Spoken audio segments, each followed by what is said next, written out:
Real life is a wonderful place to take inspiration for model making projects, and there's one thing that I've been inspired to build for quite some time. So hi, I'm ED-SKaR, and these are the ISU-152 self-propelled guns that were brought into the Chernobyl CNPP incident in '86. For principally the purpose of gaining entry to parts of the plant that were otherwise inaccessible. The short version is they weren't used to blow holes in a nuclear processing plant and just effectively saw use as great big tractors. But they were contaminated in the process and so had to stay inside the exclusion zone. And after 30 years they end up looking like this. I'll link some of the articles and stuff in the description below. Given my connection to the zone, historically, scientifically, and more recently in the Stalker computer games, this iconic artifact is something that I really wanted to make in miniature. Now that shouldn't be too difficult. There's plenty of ISU-152 kits in various scales, but I didn't feel like buying an expensive model kit if I'm just going to ruin it as such with a whole bunch of rust like in the images before. So instead of that, I floated around on Thingiverse for about 30 seconds and found this version by Darius. It says in the title that it's for 6mm games, which is somewhat roughly around the 1:300 scale, so that's very small. But it does have so much detail that scaling it up will give me plenty of armor panels and features of the model to work with, so it's not just going to be a flat box. So scale it up I did, and I 3D printed it on my aged CR10. Unfortunately this printer doesn't put out the quality anymore, but that's okay. I don't need the print quality. I do need to get through all of this support material. Unfortunately that took a good hour and a half, and this is the first point along the project that I thought, this is all going wrong, maybe I should give up and try something different. Especially inside the tracks, the road wheels and suspension took so long to get all of the scrap out, and there were a lot of marks and damage along the way. But I knew that the next step would cover a lot of these issues, so I stuck with it, I kept going, and being as stubborn as I can be, I did eventually get it cleaned up as best I could. The barrel for the main gun, however, printed so poorly that I really didn't want to use that anymore, and so I resin printed a replacement. And I was doing some other resin print jobs anyway, so just threw it in. But now we need to get messy. I want to create a really heavy physical texture of rust on this model, and this step will do a great job of covering up the layer lines of the 3D print and the nastiness from the supports. Now I certainly am not going to buy a pot of texture paint for just one vehicle, and so I made my own. Usually I make my own on even smaller projects, it's just way cheaper and you get the control over how much of each component you want to use.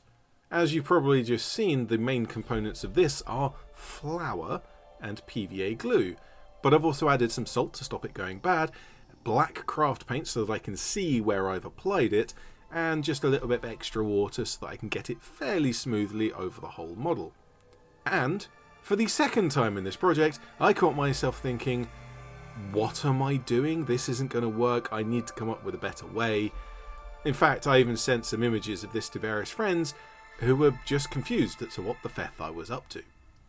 Well, this heavily watered down PVA takes ages to dry, and so I put it away and looked at it again the next day, and oh wow did it change in appearance. With the water now evaporated away, somehow it left an even coat without pooling or dripping or spilling off, which is what I kind of feared would happen. This mix had hugged the hatches and the vents and the tiny details, and yes, it's true, some of the layer lines are still visible, but way less than I had feared and a lot less than there were at the start. Heartened by the success there, I started painting. And for the nice rusty effect, I wanted to start with a silver underlayer, and I just happened to have a really cheap, like super cheap, silver spray paint. And I was immediately disheartened again. Why, oh why did I do this? Cheap silver spray paint? That was a terrible idea. Oh why, this is stupid. But I am going to be painting over most of the silver, so maybe it's not such a big deal? Rust always has a variety of hues and values, reds and browns and orange and black, and I have a brown craft paint that I stippled over the vast majority of the model. I did sort of think about covering all of the silver, but I did let just a little bit of it show through in places. Over that, I mixed in some black craft paint into the brown, and I did a few more passes of stippling in various mixes. I even brought in the modulation technique that I've mentioned on at least 6 videos recently, so you probably know what that is. The short version is that the darker mixes of mostly black paint I used to carefully outline all of the features of the original 3D model, or at least all the features that have survived this far.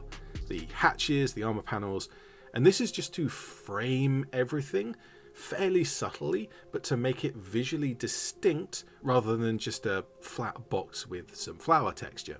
And, you know, this looks horrible. At this step, I was really unhappy. The cheap silver, the stippled colours, even with the modulation, it just wasn't what I had wanted.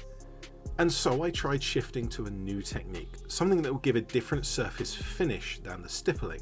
Now, I did consider a wash, but it wasn't really the direction I wanted to go, and I also thought that the wash might wash away the flower mix. So instead, I turned to the airbrush, because I thought one of the problems I was having is that silver spray paint was really shiny and glossy, but if I throw some paint through the airbrush, that can create a nice dusty look. And I also wasn't too much of a fan of the dark black and browns that I'd used so far, even though that is what's in the images of the 152s at Chernobyl. I wanted to bring it into a much higher value, and what better way to shift both the hue and value by making a fresh orangey rust. So with some extra thin orange paint, so that the mottled colours that I'd already put on would at least give some framework for the orange, I dusted it on. Lightly at first, and then just a little more, but not too much. And oh wow, did that hit the mark.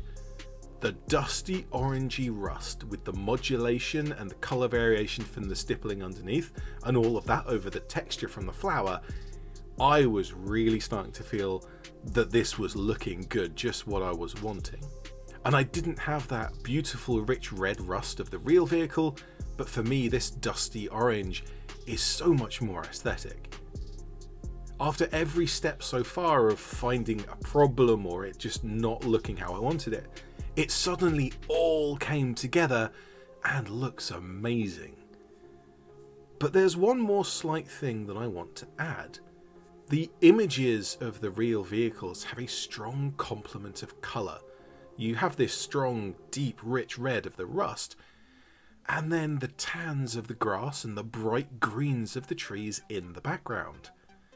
Now, I don't want to make a whole diorama for this, or even a scenic base. I want to just keep it as a vehicle, but I can still add some foliage to the vehicle itself to give it that stab of a complementary colour. All I have is some loose grass with no applicator and this clump foam stuff, which I just mixed with some PVA and stuck it into various places of the model. A day later, once all of that was stuck, yes, I had to wait another day for PVA glue to dry, I dry brushed around it with a dark green paint that I mixed with some grey so that it would be really desaturated, that kind of mouldy spore kind of colour. What I forgot is that my dark green has a strong blue pigment in it, but there are blue mosses and blue moulds, so it's not totally unreasonable. And just over the top of that, just as a final touch, just a quick dry brush of a lighter green to bring out the shape of the clumps. And while I might like to add some more foliage later on, for now, I'm pretty much happy to call it complete. And so there we go, one totally rusted out SPG dumped in the radioactive zone 30 years ago.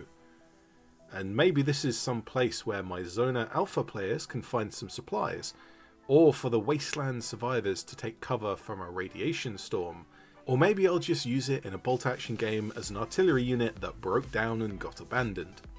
Let me know in the comments below what you think of my take on this artifact of the zone.